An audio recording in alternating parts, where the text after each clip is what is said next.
Aparat gabungan TNI Polri dikabarkan telah berhasil menembak mati 3 orang kelompok kriminal bersenjata yang berusaha merampas senjata milik petugas di Puskesmas Sugapa, Kabupaten Intan Jaya, Papua pada hari Senin, tanggal 15 Februari tahun 2021 kemarin.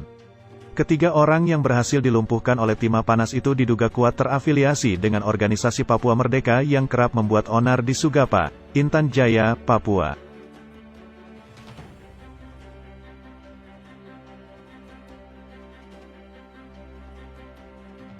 Informasi yang dihimpun Viva Militer, penembakan terhadap 3 anggota OPM itu berawal dari upaya pengejaran yang dilakukan oleh tim gabungan TNI Polri terhadap para pelaku penyerangan Prada Ginanjar Arianda, salah satu prajurit TNI AD dari Satuan Batalion Infanteri, Yonif. Rider 400 Banteng Rider yang terjadi di pos peninjauan, Kampung Mamba, Distrik Sugapa pada hari Senin pagi. Prada Ginanjar ditembak dari arah ketinggian oleh gerombolan OPM dari kejauhan hingga peluru OPM menembus bagian dada sebelah kanan salah satu prajurit TNI AD yang masih berusia 22 tahun itu. Pengejaran terhadap para pelaku penyerangan pun dilakukan oleh tim gabungan TNI Polri di Sugapa, Papua. Dalam pengejaran kelompok OPM itu, tim gabungan TNI Polri telah berhasil menemui salah satu orang yang diduga kuat terlibat dalam penyerangan tersebut, yang bernama Janius Bagau. Namun, pada saat dilakukan pemeriksaan Janius Bagau nekat melarikan diri dengan lompat ke jurang. Tembakan peringatan pun tak dihiraukan oleh Janius Bagau, hingga moncong senjata pun diarahkan ke Janius Bagau yang tetap mencoba melarikan diri dari upaya pemeriksaan TNI dan Polri. Karena medan yang terjal tersebut, Janius Bagau berhasil melarikan diri dari petugas TNI Polri dengan luka tembak di bagian tangan. TNI dan Polri kembali mendapatkan informasi dari warga sekitar bahwa telah ada 1 orang pasien dengan luka tembak yang diduga merupakan anggota OPM telah dibawa ke Puskesmas Sugapa oleh Kepastoran Gereja Katolik Bilogai dan sejumlah warga. Mendapatkan informasi tersebut, aparat TNI dan Polri seperti tidak mau kecolongan yang kedua kalinya. Mereka langsung mencari kebenaran informasi tersebut dengan berusaha mencocokkan data KTP orang yang baru saja dibawa ke Puskesmas Bilogai dengan anggota OPM yang sempat melarikan diri dari penangkapan oleh petugas sebelumnya. Ternyata benar saja, hasil identifikasi aparat TNI dan Polri dengan petugas Puskesmas Sugapa menunjukkan kecocokan bahwa pria dengan luka tembak di bagian tangan yang dibawa oleh sejumlah warga ke Puskesmas Sugapa itu adalah Janius Bagau atau pria yang sebelumnya sempat lolos dari penangkapan aparat TNI dan Polri karena nekat melarikan diri dengan melompat ke jurang. Ketegangan antara tim gabungan TNI dan Polri pun kembali terjadi di Puskesmas Sugapa ketika intel TNI dan Polri melihat 2 orang rekan Janius Bagau berusaha membawa lari pasien yang tengah mendapatkan perawatan oleh tim medis Puskesmas Sugapa itu.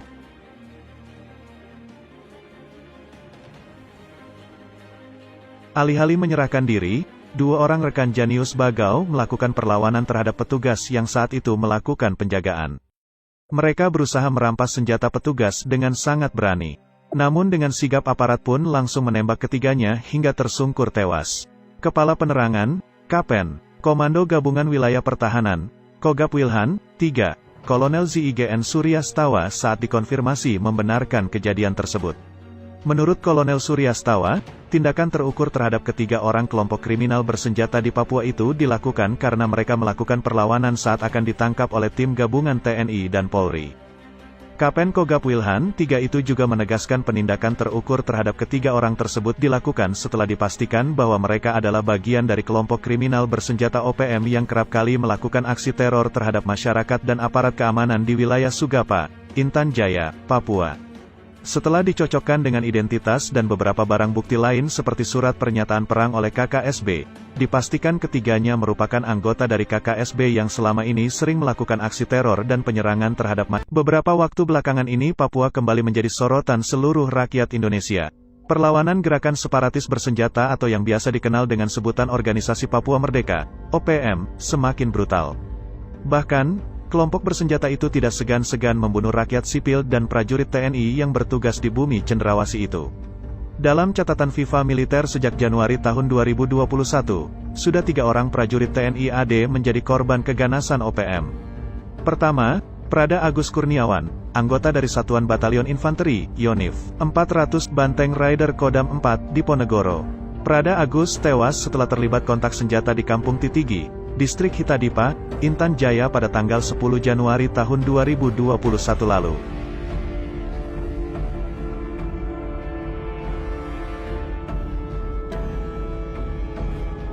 Tak lama setelah itu, dua prajurit kebanggaan TNI kembali menjadi korban peluru tajam kelompok OPM di Intan Jaya. Mereka adalah Pratu Roy Febrianto, anggota Batalion Infanteri Rider 400 Banteng Rider dan Pratu Dedi Hamdani yang berasal dari Satuan Batalion Infanteri Rider 408 Subrasta. Dua prajurit yang berasal dari dua batalion di bawah komando Kodam 4, Diponegoro itu tewas pada tanggal 22 Januari tahun 2021 setelah diserang oleh kelompok OPM dari arah ketinggian di sekitar Kampung Sugapa Lama dan Kampung Hitadipa, Intan Jaya, Papua. Menyikapi hal tersebut, Asisten Latihan Kepala Staf Angkatan Darat, Aslat KSAD, Maijen TNI Haryanto mengungkapkan di hadapan ratusan prajurit Batalion Infanteri, Yonif 315 Garuda, bahwa pihaknya akan merubah pola latihan perang bagi prajurit tempur yang akan bertugas di Papua dengan metode latihan perang gerilya. Hal itu dilakukan guna meminimalisir jumlah korban jiwa dalam menjalankan operasi di Papua.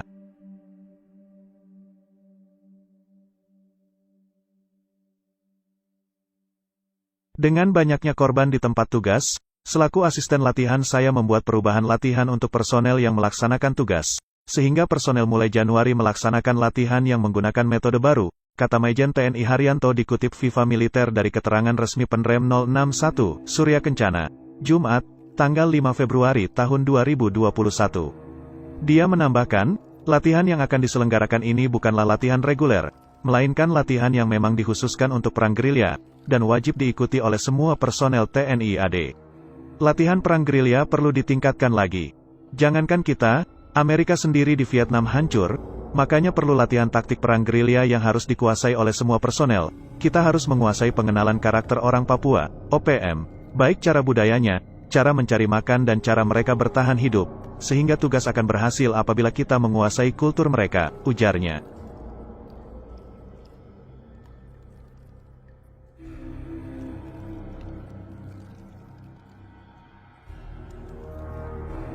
Menurut Maijen TNI Haryanto, seluruh prajurit TNI harus selalu mengedepankan kewaspadaan, insting, serta naluri dalam menjalankan tugas. Sementara itu, Kasdam 3, Siliwangi Brigjen TNI Kunto Arif Wibowo yang turut mendampingi Aslat KSAD di markas Yonif 315, GERT menyatakan, Papua merupakan daerah rawan yang memiliki medan yang sangat berbeda.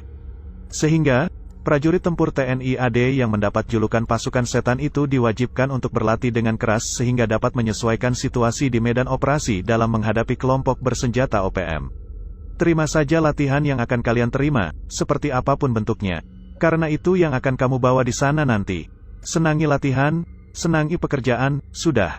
Yang namanya pertempuran darat harus mampu bertempur gerilya, kata Brigjen TNI Kunto.